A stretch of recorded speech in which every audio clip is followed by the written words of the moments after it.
गृहस्थाश्रम में रह करके उनकी भक्ति इतनी पुष्ट कैसे थी? भक्ति की पुष्टि के 3 कारण हो रहे हैं: विश्वास, संबंध और समर्पण। सबसे पहले तो ठाकुर जी पर पूर्ण विश्वास, चाहे जो हो जाए आपका विश्वास नहीं डगमगाना चाहिए। दूसरी बात, संबंध, ठाकुर जी से कोई संबंध जरूर स्थापित करो। लेकिन मैंने एक दिन कथा में कहा था ना, संबंध स्थापित करने का मतलब ठीक है कि आप उनको अपना मानो, पर यह भाव भी रखना है कि वो भगवान भी हैं। कई बार ऐसी अनुचित सेवा देखने का भी अवसर मिल जाता है कि जहां पर बिल्कुल, एक जगह में गया, अब मैं क्या बताऊं उसको, एक जगह में गया तो वहां जाकर के वो मुझसे बोले, हाथ पकड़ के ले जा रहे थे, घर में घुमा रहे थे, घर में ले जाते हुए एक ठाकुर जी बैठे थे तो बोले, महाराज जी देखो ये बैठा मेरा छोटा भाई। मैंने देखा तो ठाकुर जी खड़े थे। मैंने कहा चलो कोई बात नहीं। अब आरती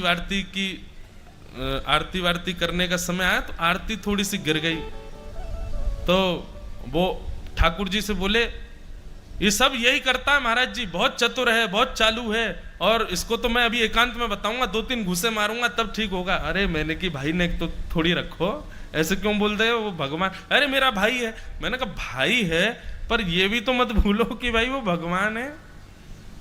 तो कई बार संबंध इतना ज्यादा भी मत चढ़ा लो सिर पे कि ठाकुर जी को बिल्कुल ही ऐसा समझ लो कि।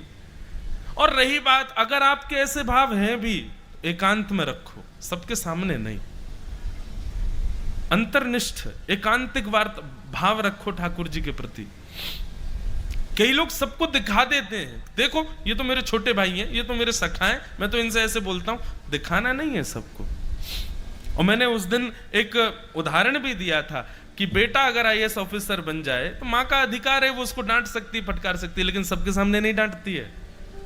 उसको ये भी तो पता है कि मेरा बेटा है, पर पदवी पर आईएएस ऑफिसर भी तो है। ठीक वैसे ही ठाकुर जी आपके हैं, पर कहीं ना कहीं पदवी पर वो परब्रह्म भी तो हैं। किसी दिन यदि भ्रगुटी टेढ़ी कर दी, सारे रिश्तेदारी रखी रह जाएगी। इसलिए विश्वास, संबंध, और तीसरा आता है समर्पण। देखो ठाकुर जी से और संसार के संबंध में एक अंतर समझो। संसार से जब आप संबंध बनाते हो तो आप अपना अधिकार जमाते हो, लेकिन ठाकुर जी से जब संबंध आप बनाते हो तो आप ठाकुर जी को चाहते हो कि ये मुझ पर अधिकार जमाए, ना कि आप उन पर चढ़ो।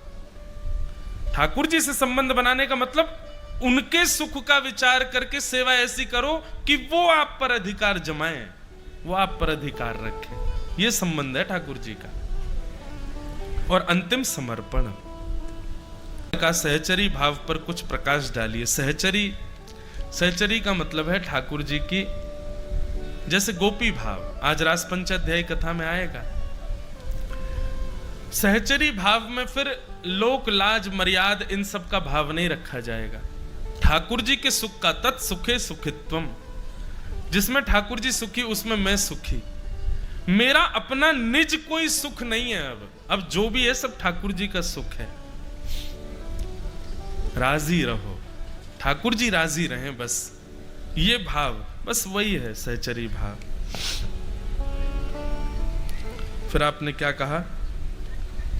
अच्छा, एक भाव सुनने की इच्छा है, चलिए मन होगा तो बनेगा क्रम तो सुनाएंगे। फिर एक भाई साहब ने, नीरज सिंह चौहान, इन्होंने 4 उत्तर लिख करके भेजे, फिर एक प्रश्न किया, बच्चों को विज्ञान के साथ साथ सनातन धर्म के साथ कैसे जोड़ सकते हैं? ये तो वही बात हो गई कि शुगर की दवाई दो, लेकिन ये भी बता दो जलेबी कब कब खा सकते हैं। एक तो ये जरूरी क्यों है कि आप विज्ञान से ही समझाओ?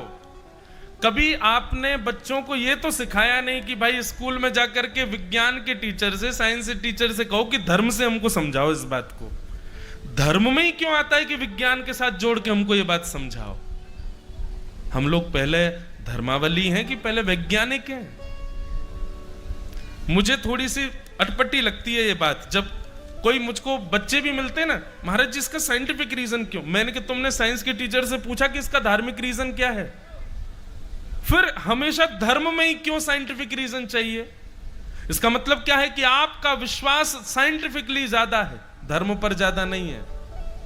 इसीलिए आप हर चीज को चाहते हो कि साइंटिफिकली समझाओ, साइंटिफिकली समझाओ।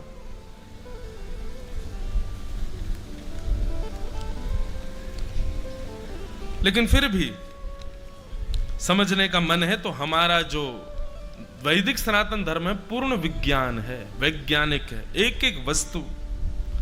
अब आप प्रश्न करो तो हम बताएं, माथे पर तिलक क्यों लगाते हैं, चोटी क्यों रखते हैं, धोती क्यों पहनते हैं। हमारे यहां तो भाई साहब हिंदू वैदिक सनातन धर्म में सुबह नाश्ता में क्या खाना चाहिए वो भी साइंटिफिक है, मध्याह्न भोजन में क्या पाना चाहिए वो भी साइंटिफिक है, रात्रि को सोते समय क्या लेना चाहिए वो भी साइंटिफिक है, एवरीथिंग साइंटिफिक है। पर